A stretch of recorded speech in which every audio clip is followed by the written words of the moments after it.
destiny. Welcome, new apprentices and acolytes, to Lord Dagobir's breakdown of the Book of Boba Fett.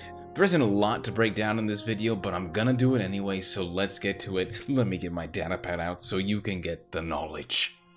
So like I said, there really isn't too much to break down in this episode. It was kind of slow. I feel like it was one of the weaker episodes. But right off the bat, we get the Bomar monks. You saw it in the trailer. We see it here. And it's so crazy because basically Jabba's palace this is who owns Jabba's palace. Jabba was so fascinated by these Bomar monks that he kind of just let them do their stuff. And there's actually a picture here that I'm going to show you that shows exactly where they are, where their lair is inside of Jabba's palace. And it's crazy because they were doing this entire thing to like learn, and they tried to find a way to live longer, to like everlasting life, and that's how they got into these crazy droids. But these are actually assassin droids. I believe that's what George Lucas created for the concept art, was supposed to be an assassin droid, but these actually in lore and comics and books are called Bomar monks, and it's cool to see them still thriving. It's been about 5 years since the Return of the Jedi, so who knows how exactly Jabba's palace kind of let run amok, and what these monks have actually been doing since then.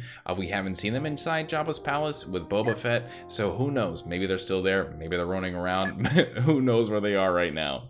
Okay, so this isn't necessarily an Easter egg, but I wanted to show you these swoop bikes here. These are very different colors that we're used to seeing, one on Tatooine and two inside Star Wars. This is like a very 70s, 80s era type of deal, and I love the music that's being played here. It's actually really sick. It's definitely different from Jizz. It's like this type of street underground rap that's playing in the background, but the colors, man, very different. You don't necessarily see that a lot, and this bike gang, so cool, and they're like cyborgs or humans that have cybernetically upgraded themselves, which is pretty sick. Right at the title screen, we actually see the same creature that eats something in Return of the Jedi. And he's still there, and this time he eats two things. It's crazy, it's disgusting, but he's so cool, man. I'm so glad he's still there, living off the land, doing his thing. He's not messing with nobody. Alright, so this is actually one of my favorite parts of the episodes. And Star Wars, it's supposed to rhyme. It's supposed to be like poetry, right? And you get these opportunities in Star Wars that kind of show you where every single episode and movie kind of intertwine and interlope. And here we are with these Stormtrooper helmets on pikes, and it's so cool because as you saw with the Mandalorian, this is where Din is walking into, where he goes into the hangar, and I think actually that's where he meets the droid that's at the cantina where Mark Hamill is actually voice acting. And then later you also see Pele. Pele's there with her droid. She's walking. So Din Djarin is probably around here with the next couple days, or maybe even less of a time. It's so sick to see that all these characters are around the same area. I love seeing it. So this is the last thing I wanted to mention, and this Rancor that's given by the twins is actually pretty crazy because he's depressed, and that's really sad. Usually in the expanded universe, when we see Rancors, they're very vicious, very scary. There's even a different type of label for them when they're inside of like a group. They're actually called a Rancor crash, so there you go, you just learned something here. When there's multiple ones, it's kind of like a pack or a horde, but it's actually called a crash.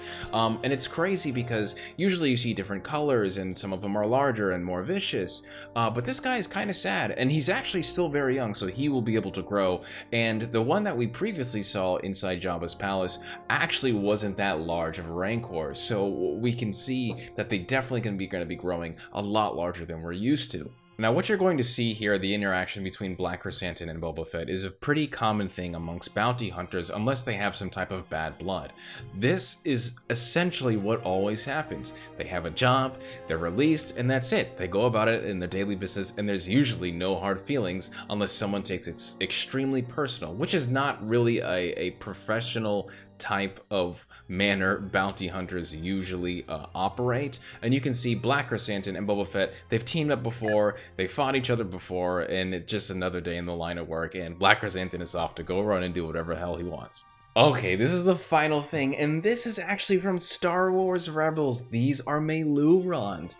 Ezra and his crew were actually trying to steal these things throughout the entire series, and it's actually the reason why Ezra was picked up by Kanan Jarrus and the rest of the Spectres and the Ghost Squad. It is so cool to see Melurons everywhere. I love seeing them, man. Go eat some Melurons.